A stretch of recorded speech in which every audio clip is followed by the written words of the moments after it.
Welcome back. Nigerian Chief of Defense Staff, General Christopher Musa, has given a marching order to all military operatives to take decisive action against criminal elements in the country without waiting for instruction. General Musa, while speaking with troops, said that anyone who hesitates in dealing with criminals in their areas of responsibility will face the court-martial.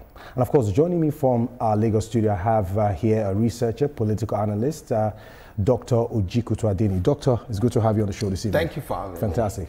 And of course, I also have political analyst John Abono from Adams Abono, rather, from Abuja. Hopefully, when he connects with us, we're able to hold down with him. But for now, Dr. Ojikutu, it is quite clear now that the marching orders have been given. I mean, how would you assess this kind of instruction, especially with the heightened situation and all the bottlenecks we've been having around military operations in the past years concerning the tackling of insurgency? Oh, thank you very much. Basically, there is what is called mission command philosophy.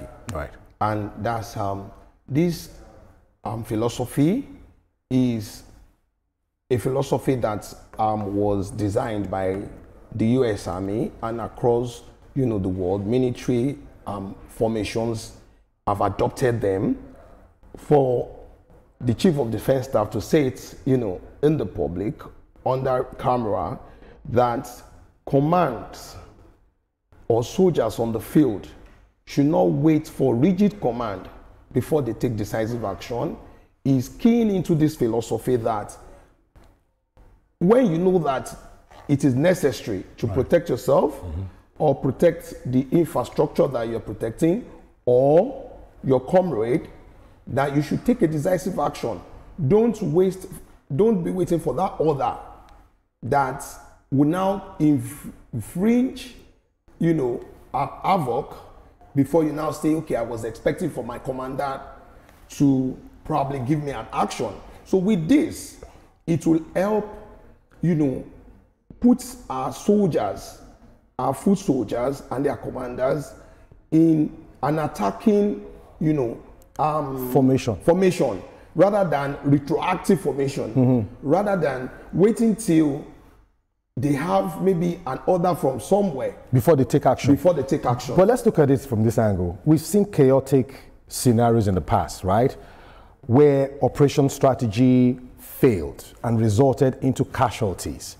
Now, in the case of civilian harm or rights violations, who bears responsibility? The individual soldier or the command structure? Yeah, thank you. The implication of this philosophy is that it cannot just be given if orientations are not given. So now the immediate commanders that are in different operational heads and the headquarters must make sure that they go to the field and talk to, in form of orientation. There are 4 to 5 principles that this mission command philosophy is built upon. Right. It is the number 1, the command objective. Number 2 is the discipline. Number 3, trust and a common understanding. If you understand the mission, right. The mission, for example, is we want to protect a pipeline, for instance, or we do not want bandits or Boko Haram members to come and infiltrate a community and cause us havoc. Right. Now, if you know that's the objective, for instance, to protect a community, you should not be waiting for the command of maybe somewhere in Abuja and you are probably in Borno. So if you are the soldiers on the field, and maybe a captain is heading that command on the foot. What if that take action? What if let an action be taken? And that action that will be taken would not be retroactive. It will be proactive. I'm not trying to. If that is done, how do we mitigate? How do we mitigate against? Before you proceed with that, I don't want to put you in a tight corner. Now, the commander who is in charge of that particular structure, peradventure, God forbid, he now compromises. And the foot soldiers on ground are looking at an attack that should happen now and finish off this operation. What happens in that case? That is what I said about orientation and understanding. So when we all understand the goal, that we don't want somebody to come and kill people in this community, so we are to be the shield.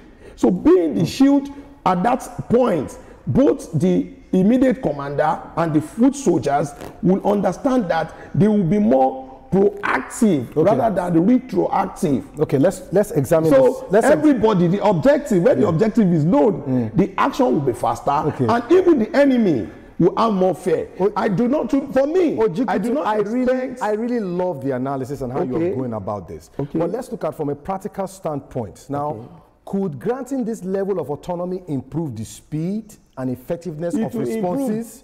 Or do you think it will escalate chances of misuse and abuse of power? Because we have to also consider that as well. Because when you say soldiers, go ahead and do your job, trust me, they have been longing for this opportunity to actually act. We've had cases where sometimes they want to strike and they are telling them not to strike, and they are looking at the enemy now. If we let these people go, they are coming back to destroy us. Yeah. So what happens in this case? Now, thank you. You know, I said something about that there is what is called the unity of purpose. Yeah. Okay. We know that we don't want people to come and kill people in the community. That's the most literal example I can give. Now, everybody would be on the attack, not on the defense. Okay. So therefore, so you are saying everybody should be on the same page? While they are on the same page, they should, educate them on human rights violations, which he has said. But more orientation should go into those camps and those operations. And I tell you that those soldiers will listen. It's not as if their commanders will not still be with them. But in a situation whereby there is an imminent threat most of the time, and soldiers are not getting command, they can't strike. Okay. So therefore, they will be reacting rather than being proactive. Before we go for this break quickly, now still on marching orders. Now we expect that the soldiers on ground hearing this finally feel relieved about actually acting out and applying precision to eliminate their targets, right? Yeah. Now, do you think the politics hovering over insecurity would be a hindrance? No, the soldiers most of the time are patriotic.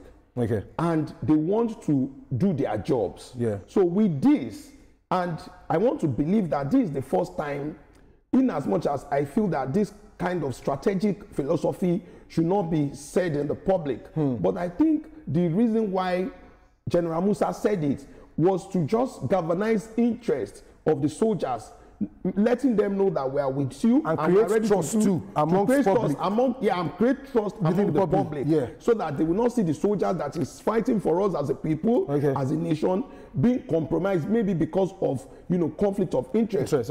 Going forward, what I think the soldiers need are mine resistance ambush protection vehicles. In 10 seconds, because we're almost done with this. Okay, now at that level, when you give them those equipment, they would do the job and they would drive it home. Security will be, they will restore our security, our national integrity, and our national pride. Whereby, if there is security, there is definitely going to be progress for our nation. Trust me.